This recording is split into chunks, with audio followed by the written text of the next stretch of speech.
ওটা বিক্রি করা করেছে এই যে এই হ্যাঁ এই দাঁড়া আছে বিক্রি জমি একটু দাঁড়া আছে এইতে আবার এই আলির এই পাশে যাইবো তো না? আলির এই পাশে যাবে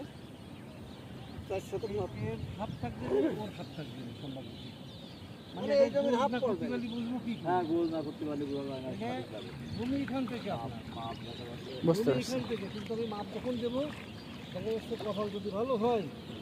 সামনের দিকে চলে আসতে বুঝতে পারছি। আমি এই জন্যই সামনের কথা বলবো না সেটা তাদের কখনের উপর মেসেজ করবো কিন্তু আমি 8 শতক আমি 12 শতক ধরে রেখে দিচ্ছি 12 শতকের পরে এবার বৈঠক হবে বৈঠক হওয়ার পরে কবে যে তাহলে তোমরা এক পাশ নাও 2 ভাই ওরা এক পাশ নিই তাহলে আমি প্রথম 4 শতক একজনে দিয়ে 20 শতক আমি নিয়ে নেব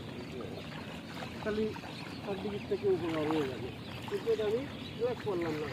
আমি 12 শতকের পরে